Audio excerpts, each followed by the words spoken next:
미국의 LA에서 동쪽으로 가다 보면 땅이 점점 사막화되어 가는 것을 볼 수 있습니다.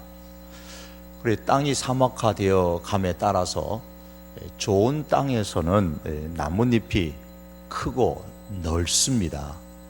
그런데 땅이 좋지 않는 사막으로 가면 갈수록 잎이 가시로 태화된 것을 볼 수 있습니다. 물이 없기 때문에 나뭇잎이 태화된 거예요. 이 식물도 체내에 적절한 온도와 물이 있어야 살 수가 있습니다. 그런데 햇빛이 너무 강하고 온도가 높을 때에, 그와 반면에 습도가 너무 낮을 때에 바람이 불게 되면 그 식물도 그 체내에 있는 물이 수증기로 증발해 버립니다. 그러면 어떻게 되겠습니까? 체내에 이제 물이 없으면은 뿌리에서 빨리 물을 끌어올려야죠. 그래서 어느 정도의 이제 물이 있어야만 되는데, 문제는 사막이 되어가면 식물의 뿌리에 땅에서 끌어올릴 물이 충분히 있을 리가 없겠죠. 그래서 식물에 있던 물이 수증기로 증발해 버리면 식물은 더 이상 끌어올릴 물이 없어서 말라 죽게 됩니다. 식물의 입장에서 보면 생사가 달린 아주 심각한 문제지요. 자신이 살아갈 방법을 고안해내는 겁니다. 환경에 따라서. 그래서 가능한 체내에 있는 물이 증발되는 것을 막아야 됩니다. 그렇게 하려면 잎이 넓적하면 그만큼 물이 많이 필요로 하고 또 물이 빨리 증발해 버리기 때문에 안 되죠. 그걸 막으려면 사막의 식물은 이파리가 가시처럼 되어야 됩니다. 가시처럼. 그래야 물이 체내에서 밖으로 증발되는 것을 최대한 막을 수가 있습니다. 결국 사막에 선인장과 같이 가시가 달린 이런 식물이 많은 것은 그 체내에 있는 물의 증발을 최대한 막기 위해서, 그래서 생존하기 위해서 일어나는 현상입니다. 사람도 마찬가지입니다. 사람이 이 메마르게 되면 가시로 변하게 되고 자신을 찌를 뿐만 아니라 그 가시로 남을 찌르는 존재가 되고 맙니다. 의식적으로도 그렇지만 자기가 의식하지 못한 상태에서도 자발적으로 남을 이렇게 찌르는 현상들이 나타나는데, 그 모든 것이 뭐냐면 자신이 생존하기 위한 하나의 행동인 것이죠. 본문에 보면 사울이라는 사람이 나옵니다. 본래 이 사울은 남을 찌르는 가시와 같은 사람이 아니었습니다. 지난주일에도 말씀드린 바와 같이 이 사울은 종의 말이라도 깊이 생각할 줄 아는 아주 배려가 있는 넉넉한 마음을 가진 사람이었습니다. 나뭇잎으로 말하면 푸르고 잎이 넓적한 그런 나뭇잎과 같았습니다. 하지만 이 사울은 천천히요 다윗은 만만이라고 외치는 백성의 소리를 듣고 나온 이후부터는 노여워하고 질투하고 시기하는 마음을 갖게 되고, 그로부터 점점 더 하나님의 은혜의 물이 이 사울의 체내에서 메말라가기 시작을 했습니다. 그리고 마침내 하나님께서, 은혜를 공급하시는 하나님께서 사울로부터 떠나가 버리셨습니다. 사막의 오아시스가 중요한 것처럼 사람에게 있어서, 특별히 우리 성도에게 있어서 하나님은 은혜의 오아시스, 은혜의 샘물과 같은 존재이십니다. 하나님께서 사울에게서부터 떠나셨다라는 말씀은 사막에서 오아시스가 없어졌다는 말과 같은 겁니다. 아니, 이보다 더 심각한 문제인 겁니다. 은혜의 샘이, 근원이 없어지게 되니까 사울에게 하나님의 은혜가 가뭄의 시냇가처럼 급격하게 메말라 버리게 되어졌습니다. 그 결과 그는 서서히 가시나무로 변하기 시작을 했고, 처음에는 그 가시가 자기를 찌르는 모습으로 나타납니다. 예를 들면 악령에게 시달리고 시기와 질투의 모습으로 나타났는데 나중에는 이제는 다른 사람을 찌르는 그런 가시로 변하고 말았습니다. 사람에게 하나님의 은혜의 물이 메말라 버리게 되면 그 사람은 가시로 변하여 자신도 찌르고 남도 찌릅니다. 그 반대로 은혜의 물이 넉넉하게 가득 차 있을 때는 무성한 가지가 되어져서 자신도 살고 남도 살리는 사람이 됩니다. 에스겔서 47장에 보면 성전 문지방에서부터 흘러내리는 물이 나옵니다. 그 물이 처음에는 발목에서 차더니만은 점점점 불어나가지고 나중에는 강물을 이루게 됩니다. 그래서 이 강물이 흘러가는 곳마다 나무가 무성하게 자라나게 되고, 강물이 흐르는 곳마다 생물이, 고기가 많아지고 생물이 살고, 강 좌우의 나무에는 먹을 과실이 주렁주렁 열리고 그 잎사귀는 약 재료로 사용되더라고 말씀을 했습니다. 생명을 살리는 물입니다. 이처럼 우리 성도교회가 살리는 교회가 되기를 원합니다. 우리 성도의 가정공동체가 사람을 살리는 그런 가정공동체가 되기를 바랍니다. 우리 성도교회, 우리 권속들이 사람을 살리는 사람들이 되기를 원합니다. 그래서 비록 이 세상의 풍파에 상처받아서 가시와 같은 사람이 우리 안에 들어온다고 할지라도 그 가시가 변하여서 널쩍널쩍한 나뭇잎처럼 되어져서 그 나무에 열매가 맺히고 그 나뭇잎이 사람을 살리는 약재료로 쓰임 받을 수 있는 그런 존재로 변화되기를 바랍니다. 여러분, 참으로 이렇게 되기를 원한다면 우리는 제각기 하나님의 은혜를 사모해야 됩니다. 하나님의 은혜를 찾아야 됩니다. 그래서 하나님의 은혜가 우리의 그 몸 안에서, 우리의 심령에서 메마르지 아니하고 증발해버리지 아니하고 늘 가득 차 있어야 됩니다. 여러분, 은혜는요, 한 번 받은 은혜는 물이 증발되는 것처럼 증발이 돼요. 무슨 얘기냐 하면 어려운 일이 있을 때마다, 힘든 일을 감당할 때마다 은혜가 소모되는 거예요. 증발이 돼버려요. 그럼 어떻게 해요? 주일학교 교사로 섬기고, 찬양대로 섬기고, 가정공동체의 가장으로 섬기고, 전도회 회장으로 섬기고, 이런 저런 모습으로 섬기고, 또 주일 예배에 올라오고, 새벽 예배를 드리고, 금요기도를 드리고, 이런 신앙의 행동, 헌신, 봉사를 할 때마다 은혜가 있어서 은혜가 소모되는 거예요. 그러면 그 은혜는 계속해서 채워져야 되는 겁니다. 그래야 가시로 변하지가 않아요. 늘 우리의 심령 안에는 하나님의 은혜로 가득 채워져서 은혜로 적셔져 있어야 됩니다. 이러기 위해서 우리가 하나님의 은혜를 사모해야 되고 하나님의 은혜를 찾아야 됩니다. 다윗이 고백한 것처럼 사슴이 시냇물을 찾는 것처럼 우리가 그렇게 하나님의 은혜를 찾는 하나님의 심령들이 될 수 있기를 바랍니다. 그런데 가시와 같은 이웃이 우리를 찔렀을 때에, 우리가 찔림을 받았을 때에, 그럼 우리는 어떻게 해야 될까요?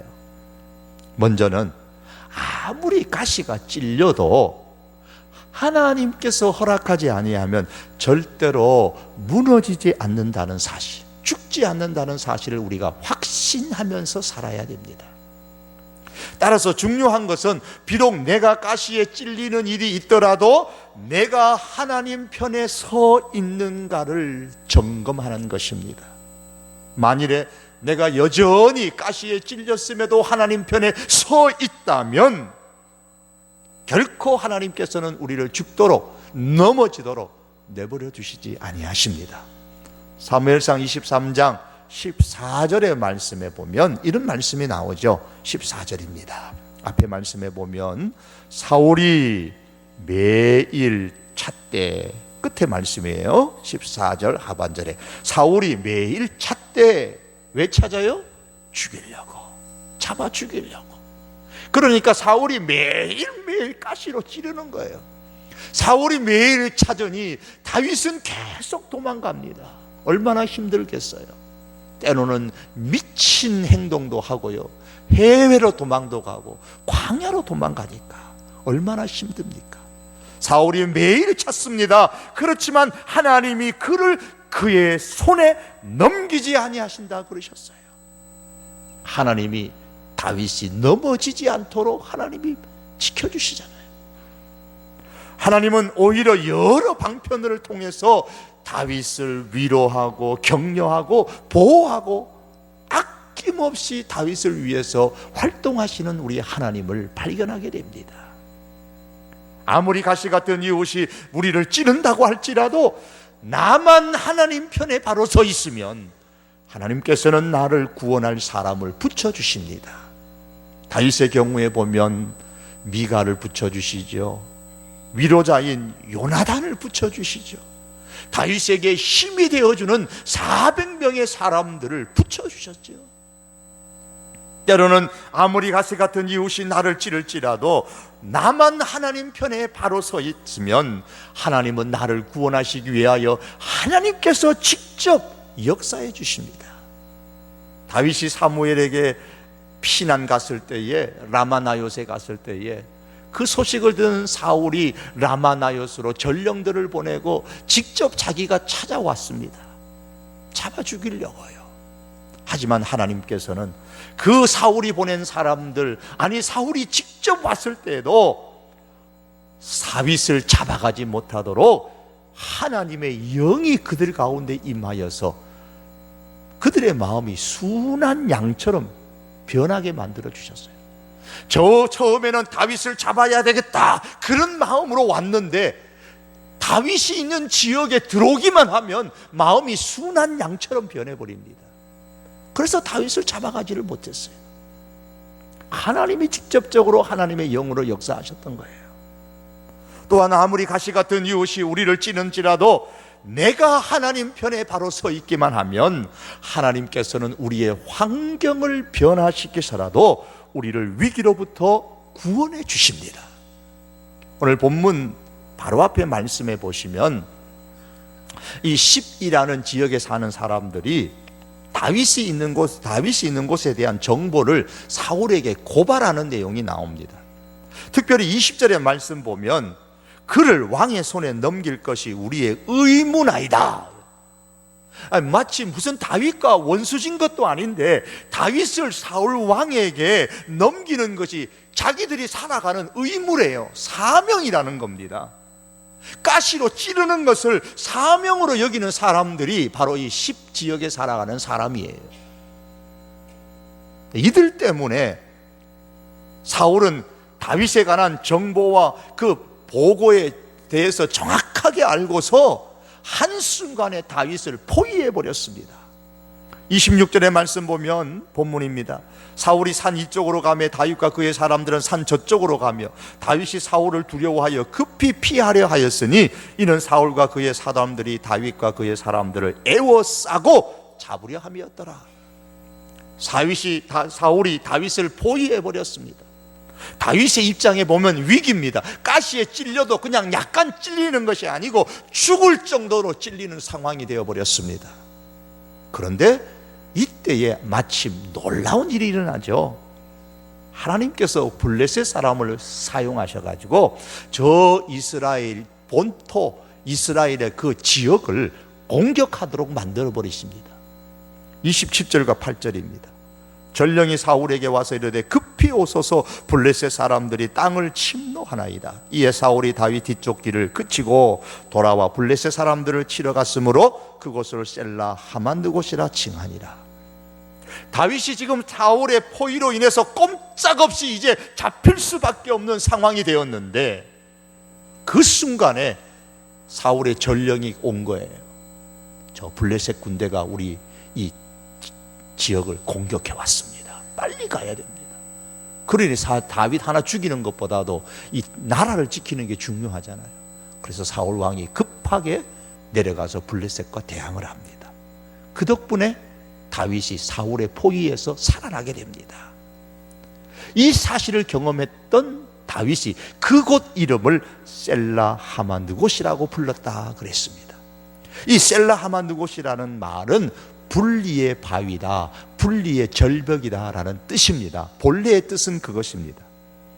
그러나 사실은 무엇으로부터의 분리입니까? 사울이 다윗을 죽이려고 하는 그 위기의 환경으로부터 분리인 겁니다. 왜 그렇게 불렀습니까? 그곳에서 죽음의 위기 가운데 있었는데 하나님께서 분리시켜 구원해 주시는 놀라운 경험을 했기 때문입니다. 다윗은 여기서 자신감이 생겼습니다.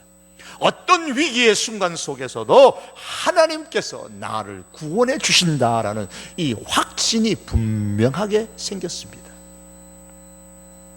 시편 54편에 보면 다윗이 이 확신을 가지고 이렇게 고백을 합니다. 시편 54편 7편에 참으로 주께서는 모든 환난에서 나를 건지시고 내 원수가 보응받는 것을 내 눈이 똑똑히 보게 하셨나이다. 다윗이 사울이라는 가시에 찔려 죽을 것 같았지만 하나님께서 그 가시로부터 그를 분리시켜 주셨습니다. 다윗은 이 사실을 똑똑히 보았습니다.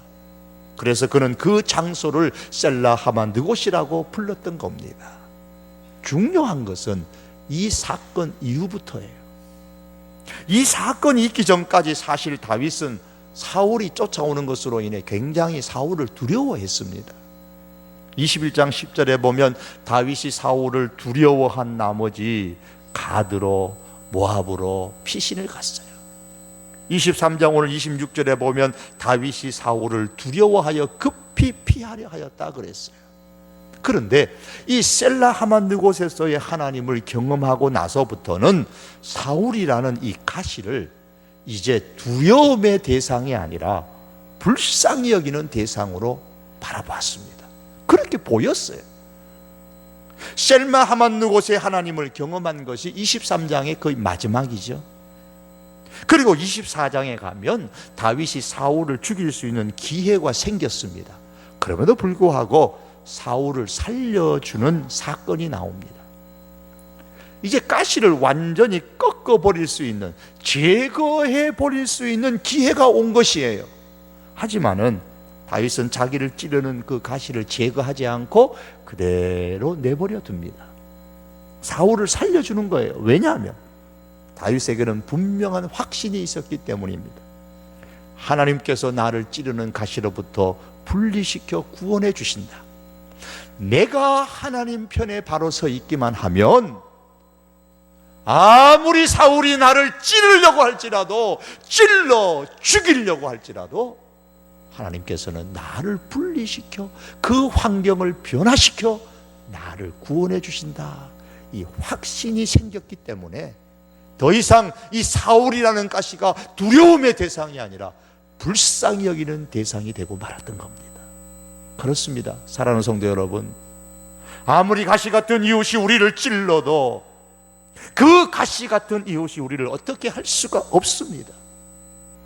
내 주변에 가시가 아니라 가시 덤불로 쌓여 있다고 할지라도 우리가 하나님 편에 서 있기만 하면 하나님께서 그 가시로부터, 가시 덤불로부터 우리를 분리시켜서 구원해 주십니다. 이 사실을 믿을 수 있기를 바랍니다. 그러므로 아무리 가시가 우리를 찔러도, 가시 같은 이웃이 우리를 찔러도 아픔이 있고 고통이 있겠지만 그럴지라도 삶의 여유와 또한 믿음의 넓은 아량을 잃지 않고 살아가는 하나님의 사람들이 될 수 있기를 바랍니다.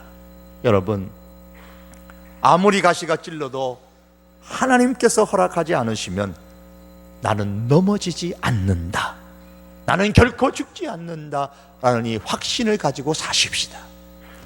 오히려 하나님께서는 사람을 통하여서, 때로는 환경을 통해서, 때로는 하나님께서 그의 영을 우리에게 허락하셔서 위기로부터 우리를 분리시켜 주시고 구원해 주시는 하나님인 것을 우리가 믿으며 살아갈 수 있기를 바랍니다. 그러므로 가시 같은 이웃에게 찔릴 때에 오히려 우리는 그리스도의 향기를 바라는 사람이 되도록 힘쓰며 살아가기를 바랍니다. 아가서 2장 2절에 보면 솔로몬은 사랑하는 술람의 여인을 표현하기를 가시나무 가운데 있는 백합화 같다 그랬어요. 여인들 중에 내 사랑은 가시나무 가운데 백합화 같구나.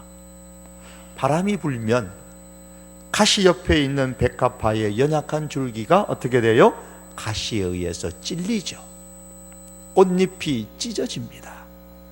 그러면 그럴수록 백합화는 가시에 찢기면서 상처 입은 꽃잎으로부터 아름다운 향기가 널리 널리 진동하게 되는 것입니다. 가시에 찔릴 때마다 더욱 향긋한 향기를 풍기는 백합화와 같이 가시에 찔려서 아픔이 있을 때마다 더욱더 아름다운 향기를 풍기는 사람, 이 사람이 바로 그리스도인입니다. 신앙생활을 하는 중에 참으로 아름다운 분들을 많이 만나게 됩니다. 깊은 신앙이 있는가 하면 넉넉한 마음에 덕이 있는 신앙의 덕을 갖춘 분들을 많이 볼 수가 있습니다. 이런 분들은 정말 상처도 없이 가시에 찔림도 없이 곱게만 자랐으리라 그렇게 짐작을 하지만 알고 보면 그분들의 지나온 삶에 아픔과 상처들이 많았다는 것을 알게 됩니다.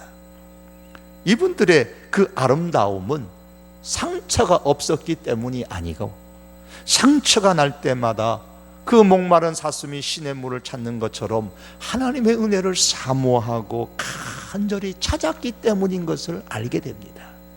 그러다 보니까 상처가 있을 때마다, 가시에 찔릴 때마다, 가시 같은 이웃에 의해서 상처를 입을 때마다 예수님의 향기가 이분들로부터 더 많이 풍겨나는 것을 보게 됩니다.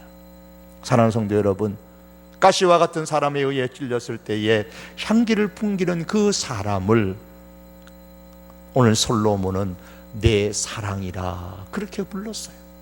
가시나무 가운데 백합화 같은 그 사람 내 사랑이다, 내 유일한 여인이다, 이렇게 불렀습니다.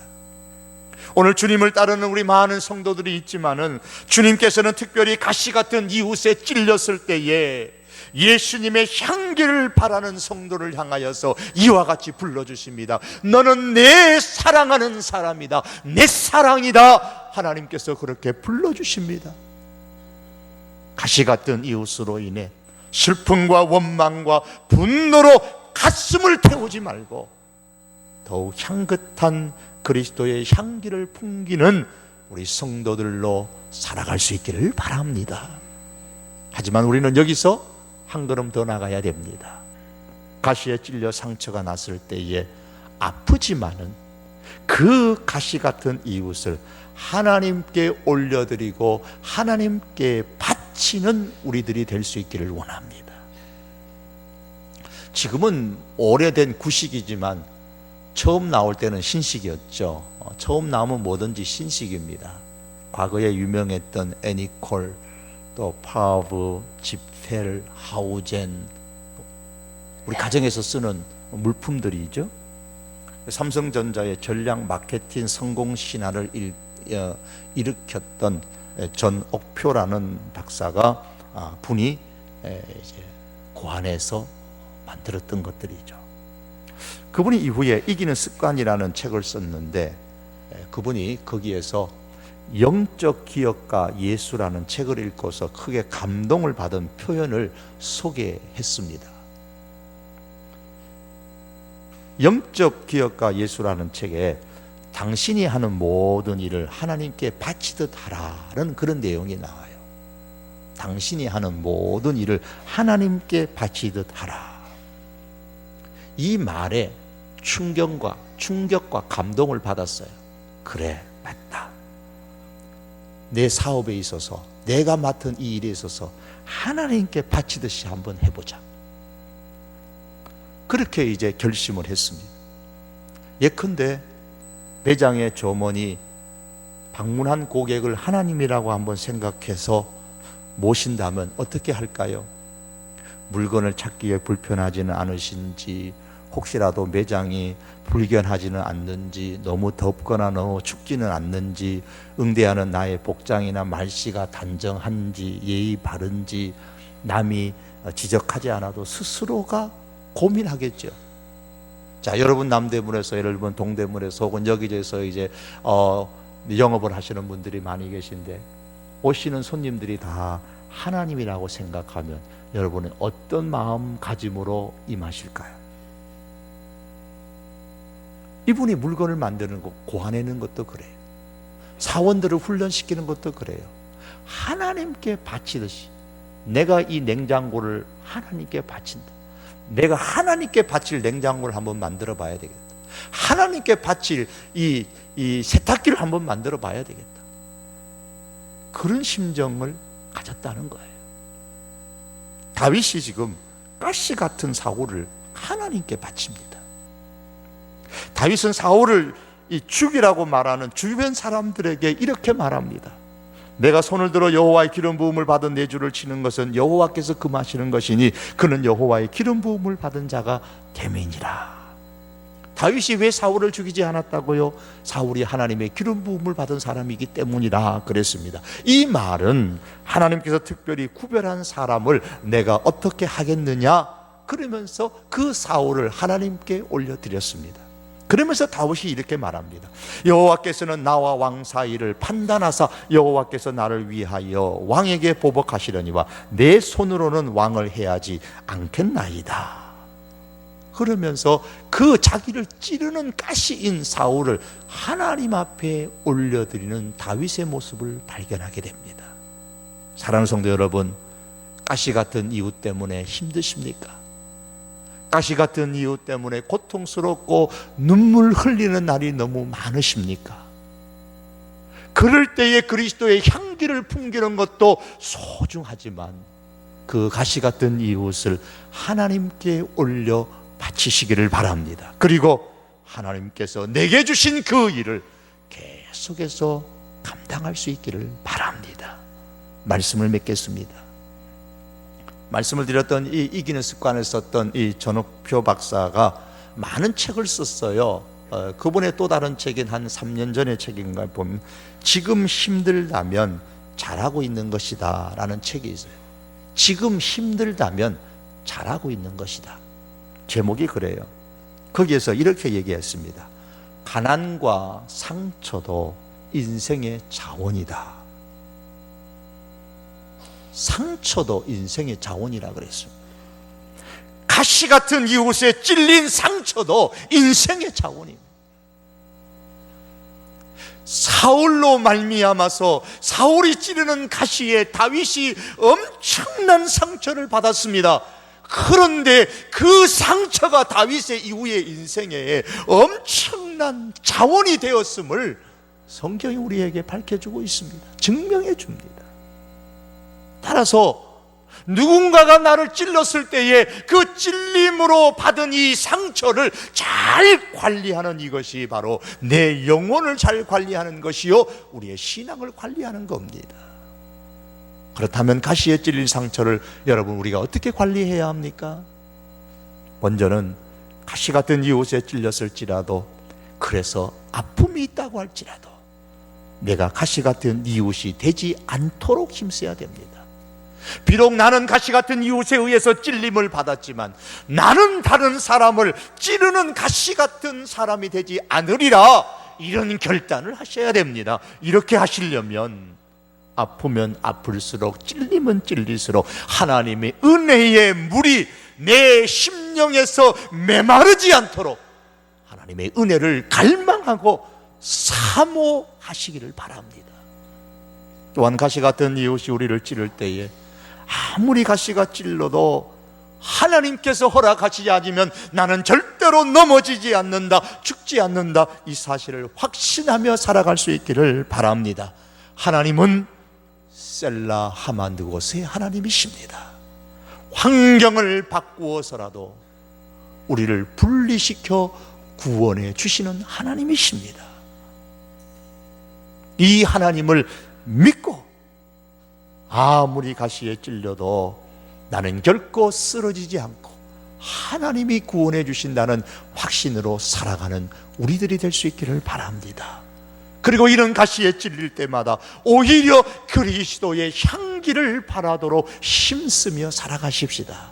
마지막으로 더 나아가서 가시 같은 그 이웃을 하나님께 올려드리십시다. 그러면서 하나님께서 내게 주신 그 일들을, 그 사명들을 묵묵하게 잘 계속해서 감당하는 하나님의 백성들이 될 수 있기를 주님의 이름으로 축복합니다. 기도하시겠습니다.